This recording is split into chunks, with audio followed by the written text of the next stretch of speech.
Now the effect that we want to achieve is the URB credit card effect, which you saw in the advert just a moment ago.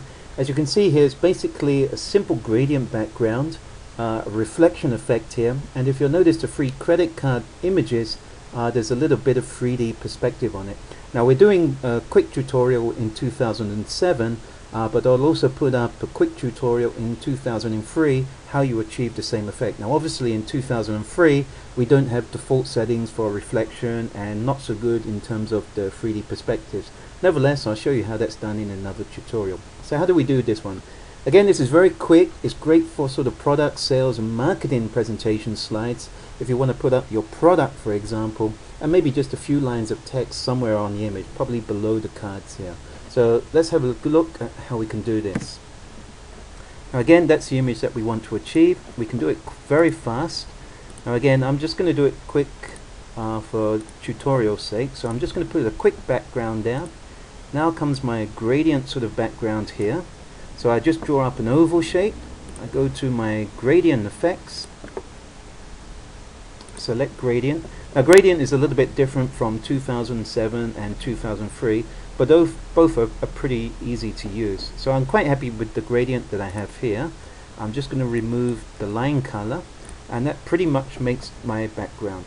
Now of course, for all these kind of effects really to work, you've got a horizontal kind of block which acts as your base for which any image actually sits on, and that will be our floor there. Again, if you wanted to spend a little bit more time on this, you could have a small little reflection on this surface here. Next we're just going to put in our free credit cards. Now I've just got some sample credit cards here. None of them are mine. And here we have just the default. So I'm just going to apply a little bit of resizing here.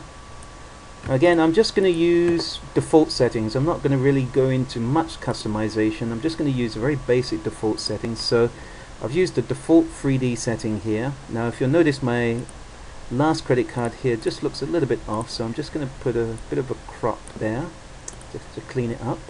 And now I'm just going to apply again the default settings for the 3D. And again, I'll just go to picture effects, 3D rotation, and again default effect.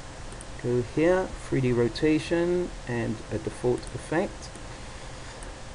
And just let me enlarge that a little bit. Okay, I bring this to front.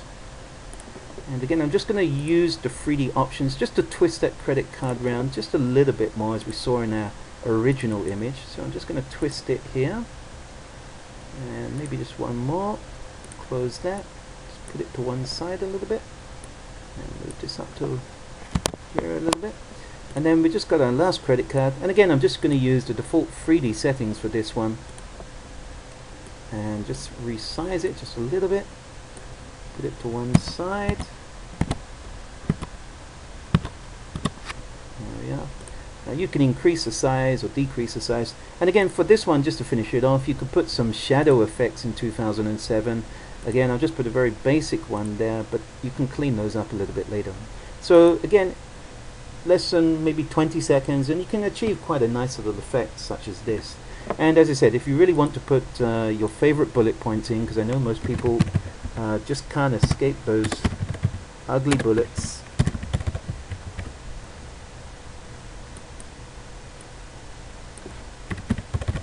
Okay, you can just put your text here, color it, resize it, make it nice and large. We don't want small bullet points here because you are doing the presentation. And so again, you can add your bullet points here, you have your picture there, and overall it makes a very nice and very dramatic, but yet a very simple effect to achieve, and that's the gradient effect.